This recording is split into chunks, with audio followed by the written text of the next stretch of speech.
Assalamualaikum warahmatullahi wabarakatuh.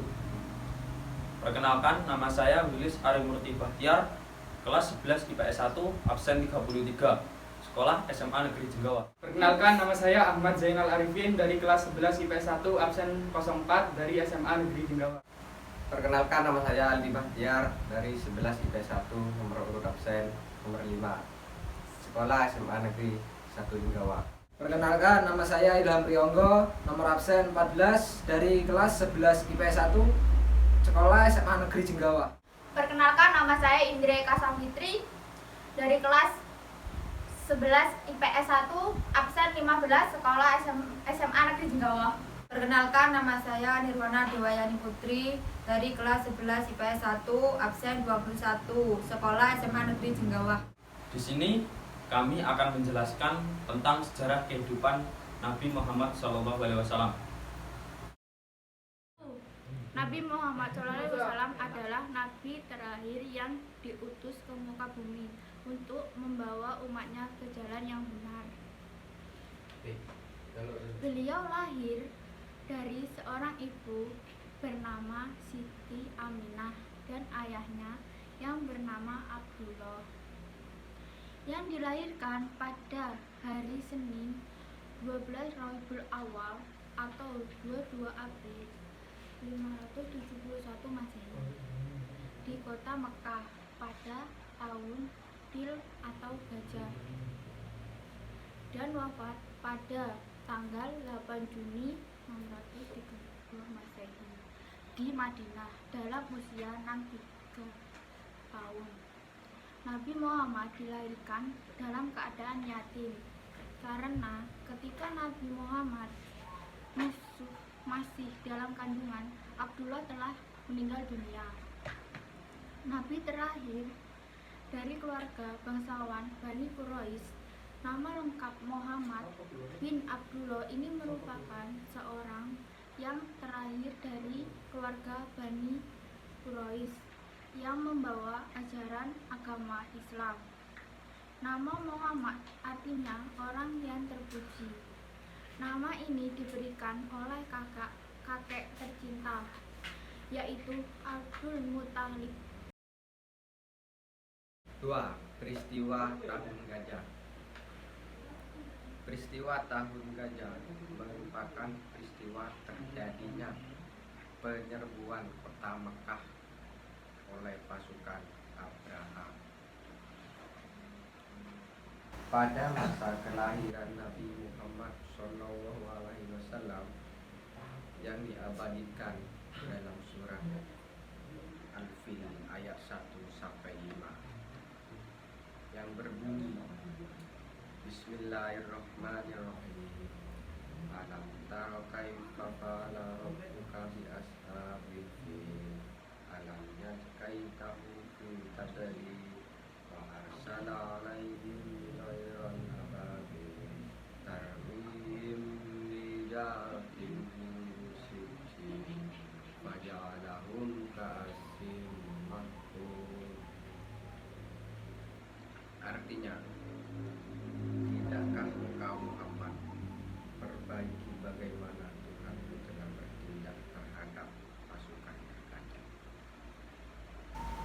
Bukankah dia telah menjadikan tipu daya mereka itu sia-sia, yang melempari mereka batu dari tanah yang mahal, sehingga mereka dijadikan seperti daun yang dimakan ulat.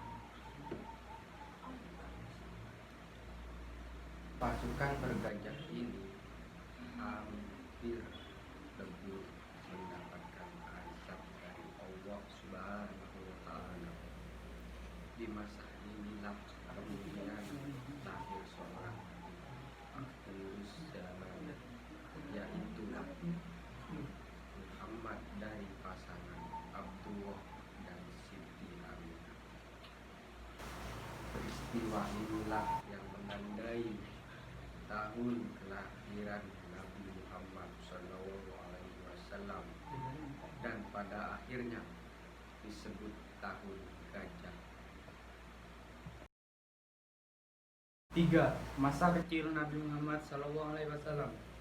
Nabi Muhammad sejak kecil telah diberikan kehidupan layaknya manusia biasa, padahal beliau sangat dimuliakan oleh Allah Subhanahu wa Ta'ala. Bahkan sejak dikandung pun beliau telah ditinggalkan oleh ayahnya. Beliau terlahir dalam keadaan yatim dan pada usia 6 tahun beliau ditinggal oleh ibunya, sehingga beliau menjadi orang yatim piatu. Beliau merasakan apa yang dialami manusia pada sewajarnya.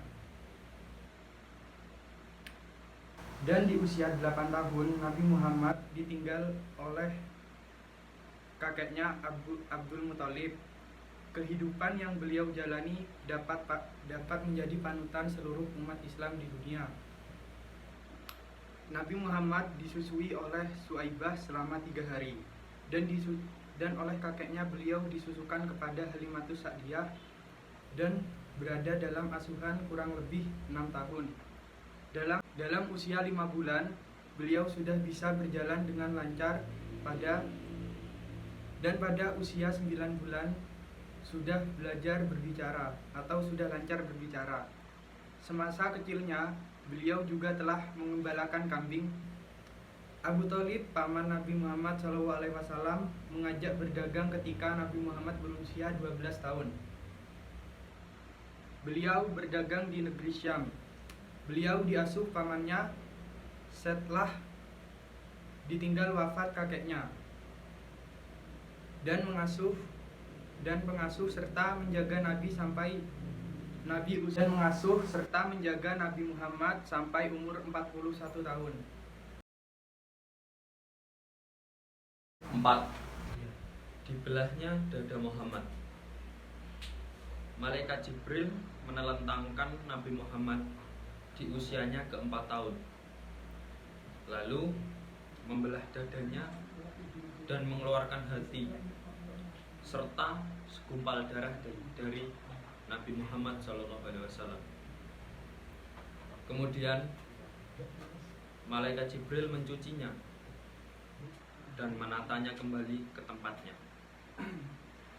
dan Nabi Muhammad tetap dalam keadaan sehat dan bugar. Dakwah Nabi Muhammad SAW. Rasulullah SAW menerima wahyu untuk menyampaikan dan menyiarkan ajaran agama Islam dan mengajak umat manusia untuk menyembah Allah Subhanahu wa Ta'ala. Beliau menyampaikan dakwahnya secara sembunyi-sembunyi. Adapun orang-orang yang pertama masuk agama Islam atau disebut dengan as-sabiqunal awwalun, yaitu keluarga dan para sahabatnya, yaitu istrinya Siti Khadijah, sahabatnya Ali bin Abi Thalib, Abu Bakar As-Siddiq, anak angkatnya Zaid bin Haritsah, Utsman bin Affan, Zubair, dan masih banyak lagi keluarga dan para sahabat Rasul yang lainnya. Selama 3 tahun lamanya Rasulullah SAW berdakwah secara sembunyi-sembunyi dari rumah ke rumah lainnya.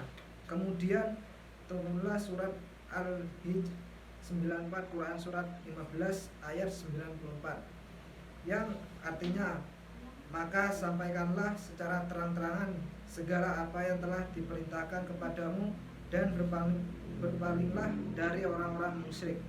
Quran surat Al-Hijr ayat 15. Dengan turunnya ayat ini, maka Rasulullah SAW menyiarkan dakwahnya secara terang-terangan. Tanggapan orang-orang Quraisy pada saat itu sangat marah dan melarang penyiaran Islam yang dibawa oleh Nabi, bahkan nyawa Nabi Muhammad sangat terancam. Namun Nabi dan para sahabatnya semakin kuat dan tangguh menghadapi tantangan dan hambatan yang dihadapi dengan ketabahan serta sabar walau ejekan, caci maki, olok-olokan, dan menentang seluruh ajaran Nabi. Masa kerasulan Nabi. Pada masa kerasulan Nabi Muhammad SAW tahun ke-10, pada saat Amul Husni, yaitu tahun duka cita, di mana pamannya Abu Thalib dan istrinya Siti Khadijah wafat. serta umat Islam dalam keadaan sengsara. Di tengah-tengah kesedihannya, beliau dijemput malaikat Jibril untuk Isra Mi'raj, yaitu melakukan perjalanan dari Masjidil Aqsa ke Masjidil Haram sampai ke Sidratul Muntaha untuk menghadap Allah Subhanahu wa Ta'ala dan untuk menerima pemerintah sholat 5 waktu. Pada tahun 10 Haji, Nabi melakukan haji wada atau haji terakhir. Dalam wukufnya di Arafah, beliau menyampaikan khutbahnya yang berisikan tentang larangan melakukan penumpahan darah kecuali dengan cara yang benar, larangan mengambil harta orang lain dengan cara yang tidak benar, larangan memakan harta riba, hamba sahaya harus diperlakukan dengan cara yang baik, dan agar umatnya selalu berpegang teguh kepada Al-Quran dan Sunnah Nabi SAW, serta berdakwah selama 23 tahun. Dia wafat pada usia 63 tahun.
ينبغي لمن يقول هذا ألا يعبد معه غيره. يا بني هاشم، قد سمعتم من ابن أخي محمد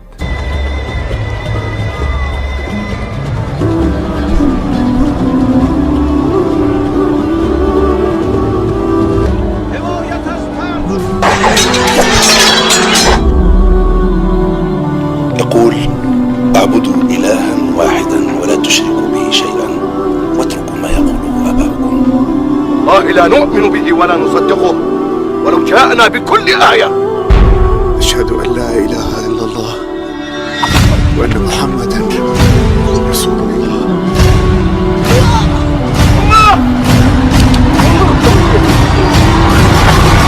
مؤزرة.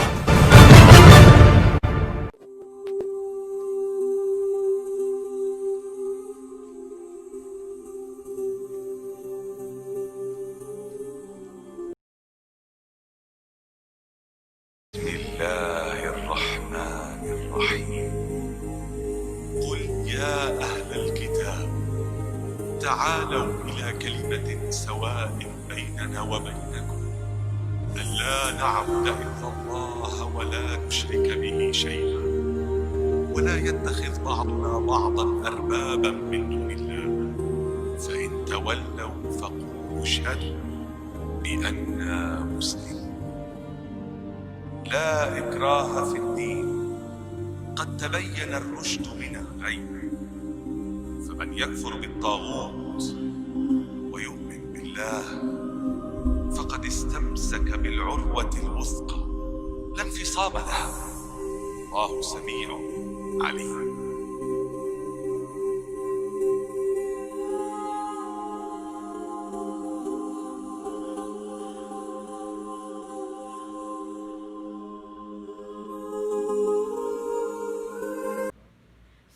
Sekian dari kami. Wassalamualaikum warahmatullahi wabarakatuh.